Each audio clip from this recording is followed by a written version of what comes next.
नमस्कार दोस्तों, आप सभी का बहुत बहुत स्वागत है श्वेता झा के चैनल में। आशा करती हूँ आप लोग स्वस्थ और मस्त होंगे। आइए आज हम लोग बात करते हैं श्रीमद् भगवत गीता अध्याय 13 के बारे में।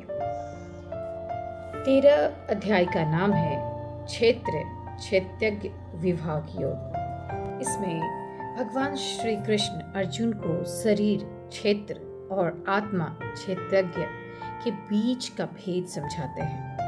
यह अध्याय भौतिक और आध्यात्मिक ज्ञान का आधार है, जहाँ शरीर को एक खेत क्षेत्र की तरह बताया गया है और आत्मा को उस खेत का ज्ञाता क्षेत्रज्ञ कहा गया है। यह अध्याय दार्शनिक दृष्टि से अत्यंत गूढ़ है। इसमें मानव जीवन के गूढ़ रहस्य, आत्मा और परमात्मा का संबंध, प्रकृति और पुरुष की व्याख्या तथा सच्चे ज्ञान के लक्षणों की विवेचना की गई है। अध्याय की पृष्ठभूमि। कुरुक्षेत्र के युद्ध भूमि में अर्जुन अभी भी गहन प्रश्नों में उलझा हुआ है। उसे यह समझना है कि वास्तव में आत्मा क्या है, शरीर से उसका क्या संबंध है और मुक्ति कैसे प्राप्त होती है। भगवान श्री कृष्ण इस अध्याय में अर्जुन के प्रश्न का उत्तर देते हुए शरीर और आत्मा के अंतर को स्पष्ट करते हैं। मुख्य विषय वस्तु कुछ इस प्रकार से है। पहला, क्षेत्र और क्षेत्रज्ञ। शरीर को क्षेत्र कहा गया है। आत्मा को शरीर को जानना है, उसे क्षेत्रज्ञ कहा गया है। परमात्मा भी सभी क्षेत्रों के क्षेत्रज्ञ हैं, इसीलिए वे परम क्षेत्रज्ञ हैं। सच्चे ज्ञान का स्वरूप। श्री कृष्ण बताते हैं कि विनम्रता, अहिंसा, क्षमा, शुद्धता, स्थिरता, आत्मसंयम, वैराग्य, जन्म, मृत्यु, व्याधि, दुखों पर विचार आदि सच्चे ज्ञान के लक्षण हैं। इसके अतिरिक्त शव अज्ञान है। प्रकृति और पुरुष। प्रकृति अर्थात माया, प्रकृति की भौतिक ऊर्जा जिसमें 3 गुण हैं, सत्व, रज और तम। पुरुष जीवात्मा जिसे कहते हैं, जो प्रकृति का साक्षी है और उपभोक्ता है। जीवात्मा जब प्रकृति से बंध जाता है तो जन्म मृत्यु के चक्र में फंस जाता है। परमात्मा का स्वरूप। परमात्मा सभी के हृदय में स्थित है। वे सबके साक्षी, अनुमोदक, धारक और परम नियंता है। वे ही सबका पालन करने वाले और मुक्तिदाता हैं। ज्ञान और ज्ञान वह है जो आत्मा और परमात्मा की सच्ची पहचान कराता है। ज्ञेय है। ब्रह्मा अनादि, अंत, सर्वव्यापी और गुणातीत है। अध्याय 13 का दार्शनिक महत्व कुछ इस प्रकार से है।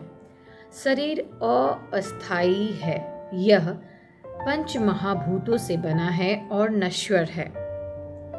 दूसरा, आत्मा शाश्वत है। यह न कभी जन्म लेती है और न मरती है। तीसरा, ज्ञान की परिभाषा।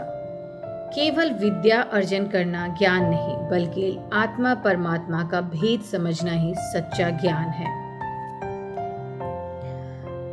चौथा, मुक्ति का मार्ग। जब जीवात्मा परमात्मा की शरण में जाता है और प्रकृति से परे ब्रह्मा को जान लेता है, तभी मोक्ष संभव होता है। वैज्ञानिक दृष्टिकोण। इसके वैज्ञानिक दृष्टिकोण क्या है? शरीर को क्षेत्र कहकर गीतम ने यह स्पष्ट किया है कि यह केवल एक यंत्र है।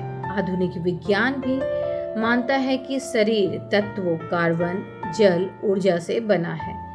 आत्मा की संकल्पना विज्ञान की ऊर्जा सिद्धांत से मेल खाती है। ऊर्जा कभी नष्ट नहीं होती, केवल रूप बदलती है। मनोविज्ञान भी मानता है कि चेतना, कॉन्शसनेस केवल मस्तिष्क की क्रिया नहीं, बल्कि उससे परे भी कुछ है जिसे विज्ञान अभी पूर्ण रूप से समझ नहीं सका है। अध्याय 13 का संक्षेप में वर्णन कुछ इस प्रकार से मैं करना चाहूंगी। शरीर जिसे क्षेत्र कहा गया, आत्मा क्षेत्रज्ञ, परमात्मा परम क्षेत्रज्ञ, ज्ञान आत्मा परमात्मा का भेद जाना, प्रकृति मायिक ऊर्जा, पुरुष जीवात्मा, मुक्ति परमात्मा का।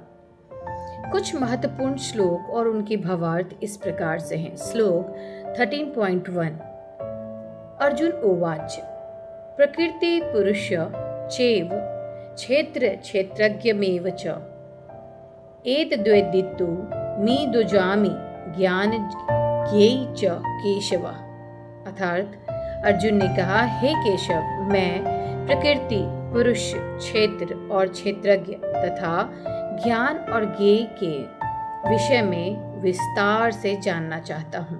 श्लोक 13.2 श्री भगवान उवाच इंद्र शरीर कौन्तेय क्षेत्र मित्यभिधीयते एतोद वेत्ति त पाहु क्षेत्रज्ञ इति ददित्वता। अर्थात श्री कृष्ण ने कहा, हे कुंती पुत्र, यह शरीर क्षेत्र कहलाता है और जो इस शरीर को जानता है वह क्षेत्रज्ञ आत्मा कहलाता है। श्लोक 13.3 कुछ इस प्रकार से है। क्षेत्रज्ञ चापि मां विधि सर्व क्षेत्रेषु भारत क्षेत्रज्ञ ज्ञ जाना यतः ज्ञानमा मतः मम। अर्थात हे भारत, तुम मुझे भी सब क्षेत्रों में क्षेत्रज्ञ जानो। क्षेत्र और क्षेत्रज्ञ का जो ज्ञान है वही मेरे मत में वास्तविक ज्ञान है। श्लोक 13.12 इस प्रकार से है। अनादिम तत्पर ब्रह्मा न संतना सचुर्चते शर्वत्य पाणिपाद ततः शर्वोत श्रीरो मुखमम। अर्थात वह ब्रह्मा अनादि और परम है, उसे न सत्य कहा जा सकता है और न असत्य। वह सर्वत्र हाथ, पांव, आंखें, सिर और मुख वाला है। श्लोक 13.22 कुछ इस प्रकार से है। पुरुषः प्रकृतिसो हिंग भूडकेते प्रकृति जान गुणनाना कराना गुण सडो अश्या सदसंधो निर्जमनाशु। भावार्थ अर्थात इस प्रकार से है। अर्थ प्रकृति में स्थित पुरुष प्रकृति के गुणों का भोग करता है। उन्हीं गुणों के संग के कारण वह अच्छे और बुरे योनियों में जन्म लेता है। श्लोक 13.28 कुछ इस प्रकार से है। समः सर्वेषु भूतेषु तिष्ठतन्त परमेश्वरं